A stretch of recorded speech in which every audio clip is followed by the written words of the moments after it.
নমস্কাৰ বন্ধুসকল, welcome to my YouTube channel Assam career job. আজি আপোনালোকৰ কাৰণে বহুত ভাল খবৰ হয়। যিসকলে এডিআৰ 3.0 ক্ষেত্ৰত অপেক্ষা কৰিছিল তেওঁলোকৰ কাৰণে বহুত ভাল খবৰ, কিয়নো ইলেকশ্যন জিকাৰ পিছত CM ছাৰ মানে মুখ্যমন্ত্ৰী হিমন্ত বিশ্ব শৰ্মা ডাঙৰীয়াৰ প্ৰথমটো বাইট মুকলি কৰিছে এডিআৰ 3.0 ওপৰত। চ' এডিআৰ 3.0 ওপৰত মুখ্যমন্ত্ৰী ডাঙৰীয়াই কি কৈছে, কেতিয়াৰ পৰা এপ্লাই হ'ব, তাৰ ওপৰত বহুত ডাঙৰ আপডেট CM ছাৰে দি দিছে। মই চ' মুখ্যমন্ত্ৰী বাইটটো আপোনালোকক শুনাই দিম।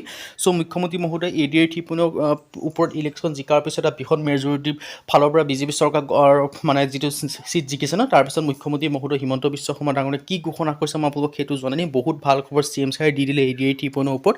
চ' ভিডিঅ'টো আপোনালোকে শেষলৈকে চাব। চ' মই পোনপ্ৰথমে যিটো CM ছাৰৰ বাই হয় তাৰ অলপ আপোনালোকক শুনাই দিব বিচাৰিছোঁ, তাৰপিছত মই আপোনালোকক ডিটেইলছত আলোচনা কৰিছোঁ। CM ছাৰৰ বাইটো শুনাই দিম। আৰু বিজেপিয়ে আজি এক অসমৰ ৰাজনীতিত নতুন ইতিহাস ৰচনা কৰিলে। মই ভাৰতীয় জনতা পাৰ্টি আৰু আমাৰ মিত্ৰ দলৰ হৈ অসমবাসী ৰাইজক আমাৰ কৃতজ্ঞতা আগবঢ়াইছোঁ। শিৰ নত কৰি প্ৰতিগৰাকী অসমবাসী ৰাইজক আমি তেওঁলোকৰ শ্ৰীচৰণত মই আপোনালোক জনাই দিব বিচাৰিছোঁ, যদি আপোনালোকে এডিআৰ 3.0 ক্ষেত্ৰত প্ৰিপেৰেশ্যন কৰি আছে তেন্তে আপোনালোকে আমাৰ টীমৰ তৰফৰ এটা কোৰ্চ প্ৰস্তুত কৰি উলিওৱা হৈছে। চ' সেইটো বাই কৰিলে পঢ়া শুনা কৰিব পাৰে, কিয়নো সেই কোৰ্চটো যদি আপোনালোকে বাই কৰিলে পঢ়ে আপোনালোকে চিলেকশ্যনসমূহ লাভ কৰিব পাৰিব। লগতে এই কোৰ্চটো পঢ়িলে বেলেগ কোনো বুকছ বা বেলেগ কোনো কোৰ্চ নকৰিলেও হ'ব, আৰু এইখিনি পঢ়িলে আপোনালোকৰ কাৰণে চাফিচিয়েণ্ট হ'ব। বেলেগ কোনো বুক বা বেলেগ কোনো কোৰ্চ নকৰাকৈ পঢ়িব পাৰিব, আৰু এইখিনি যদি আপোনালোকে ভালদৰে পঢ়ে আপোনালোকে চিলেকশ্যনসমূহ নিজৰ হাতত থাকিব। চ' এতিয়ালৈকে যিটো কোৰ্চ আছে কোৰ্চটো আপোনালোকৰ সুবিধা হোৱাকৈ বৰ্তমান আপোনালোকৰ কাৰণে 50% অফাৰ দি দিছোঁ। আপোনালোকৰ কাৰণে 50% অফাৰ দি থকা হৈছে। চ' লিমিটেড টাইমৰ অফাৰ হয়। চ' পাৰিলে আপোনালোকে কোৰ্চটো আজিয়ে বাই কৰি লওক, যাতে আপোনালোকে অফাৰটো মিছ হৈ নাযায়। চ' কেনেকৈ বাই কৰিব পাৰিব, বাই কৰিবৰ কাৰণে যিটো আমাৰ হোৱাটছএপ নম্বৰ আপোনালোকে স্ক্ৰীণত দেখিব পাৰিছে 9181267278। আপোনালোকে হোৱাটছএপত জাষ্ট হাই বুলি মেছেজ কৰিলে কোৰ্চটো বাই কৰি ল'ব পাৰিব। চ' এতিয়া মই ডিটেইলছটো জনাব বিচাৰিছোঁ কোৰ্চটোত আপোনালোকে কি কি লাভ কৰিব পাৰিব। ADR 3.0 best course 2026 and 2027। ADR 3.0 ক্ষেত্ৰত গ্ৰেড 3 গ্ৰেড 4 কাৰণে বেষ্ট কোৰ্চ 2026-27 বৰ্ষৰ ক্ষেত্ৰত। চ' ইয়াত বিশেষকৈ আপোনালোকে লাভ কৰিব ক্ৰেক দ্য এক্সাম। আপোনালোকে ক্ৰেক দ্য এক্সামটো কৰিব পাৰিব। ইয়াত বিশেষকৈ আপোনালোকে লাভ কৰিব পাৰিব 10,000+ কুৱেশ্যন উইথ এনচাৰ, 10,000+ প্ৰশ্ন উত্তৰ লাভ কৰিব পাৰিব।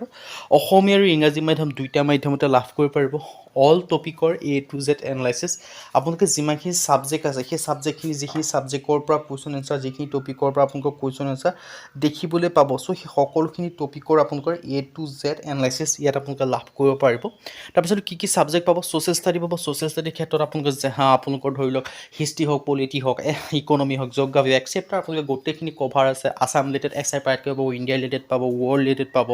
তাৰপিছত আপোনালোকে জেনেৰেল নলেজ পাব। জেনেৰেল নলেজৰ ক্ষেত্ৰত কাৰেণ্ট এফেয়াৰ্ছ ইনক্লুডিং আছে। তাৰপিছত আপোনালোকে মেথমেটিক্স পাব, ৰিজনিং পাব, ইংলিছ গ্ৰামাৰ পাব। চ' সকলোখিনি কভাৰ আছে। লগতে আপোনালোকে ডাউট ক্লিয়াৰিং ছাপৰ্টো উপলব্ধ পাব।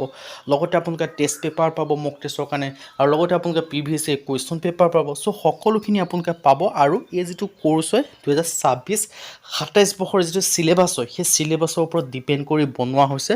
চ' একেবাৰে লেটেষ্ট কোৰ্চ হয়। যদি আপোনালোকে ভাবিছে যে আপোনালোকক এটা কোৰ্চৰ পৰাই আপোনালোকৰ চিলেকশ্যনসমূহ নিজৰ হাতত লাগে বুলি, তেন্তে এইটোৱে আপোনালোকৰ কাৰণে বেষ্ট কোৰ্চ হয়। চ' সেই কোৰ্চটো আপোনালোকে বাই কৰিলে পঢ়ক, যাতে আপোনালোকে চিলেকশ্যনসমূহ নিজৰ হাতত ৰাখিব পাৰে। আৰু আপোনালোকে নিশ্চয় গম পাইছে, বাই কৰিবৰ কাৰণে হোৱাটছএপত জাষ্ট মেছেজ কৰিলে হ'ল 9181267278। তাত হোৱাটছএপত জাষ্ট মেছেজ কৰিলে হৈ যাব। চ' CM ছাৰে কি ঘোষণা কৰিছে মই আপোনালোকক বাইটটো শুনাই দিব বিচাৰিছোঁ। CM ছাৰৰ বাইটটো আপোনালোকে শুনি লওক। এই গোটেই মডেলটো ইতিমধ্যে বিভিন্ন ৰাজ্যই আমাৰ লগত কথা পাতি তেওঁলোকে আমাৰ পৰা লৈও গৈছে। লাহে লাহে গোটেই ভাৰততে এই নিযুক্তিৰ প্ৰক্ৰিয়াটো এটা আদৰ্শ হিচাপে বহুত ৰাজ্যই আমাৰ পৰা লৈ যাব। এডিআৰ থাৰ্ড ফেজ ইলেকশ্যনৰ পিছত এইকেইটা দিনটো আৰু নিযুক্তি, এইটোতো আৰু বিহু গ'লে ইলেকশ্যনৰ ডেটে এনাউন্স হৈ যাব দেখোন। যোৱাবাৰ 27 ফেব্ৰুৱাৰীত ইলেকশ্যন এনাউন্সে হৈছিল। 1,70,75 এনেকুৱা ভিতৰত হ'ব গোটেই নিযুক্তিটো।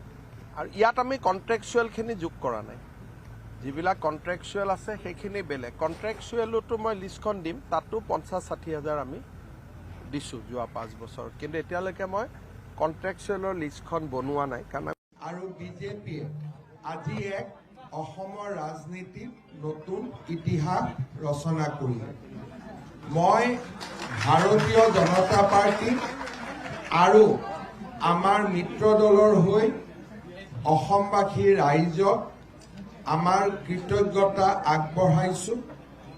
শিৰ নত কৰি প্ৰতিগৰাকী অসমবাসী ৰাইজক আমি তেওঁলোকৰ শ্ৰীচৰণত সেৱা আগবঢ়াইছোঁ আৰু অসমবাসী ৰাইজক এই ঐতিহাসিক বিজয়ৰ মুহূৰ্তত আমি অত্যন্ত বিনম্ৰতাৰে সৈতে ক'ব বিচাৰিম যে নিৰ্বাচনৰ সময়ত আমি আপোনালোকক দিয়া প্ৰতিটো প্ৰতিশ্ৰুতি পালন কৰাৰ বাবে আমি নিষ্ঠাৰে সৈতে কাম কৰিম। ভাৰতৰ প্ৰধানমন্ত্ৰী নৰেন্দ্ৰ মোদী ডাঙৰীয়াই যোৱা 10টা বছৰে শুনিব পাৰিলে যে CM ছাৰে ঘোষণা কৰিছে যে তেওঁ যিবিলাক প্ৰতিশ্ৰুতি লৈছিলে সেই প্ৰতিশ্ৰুতিসমূহ এতিয়াৰ পৰা কৰা আৰম্ভ কৰিব। চ' আপোনালোকে নিশ্চয় গম পায় 12 মে' তাৰিখে নতুন চৰকাৰৰ শপত গ্ৰহণ হ'ব। চ' মে' মাহৰ শেষৰ ফালে মানে ধৰি লওক মে' মাহৰ শেষৰ ফালে অথবা আপোনালোকে জুন মাহত আপোনালোকে AD 3.0 এডভাৰটাইজমেণ্টসমূহ দেখিবলৈ পাব, কিয়নো অলৰেডি ইয়াৰ লগৰ এডভাৰটাইজমেণ্ট ইলেকশ্যনৰ আগতে পাব্লিছ হৈ গ'ল। ফৰ এক্সাম্পল আছাম পুলিচৰ আপোনালোকে এডভাৰটাইজমেণ্টৰ কথা আপোনালোকে নিশ্চয় জানে।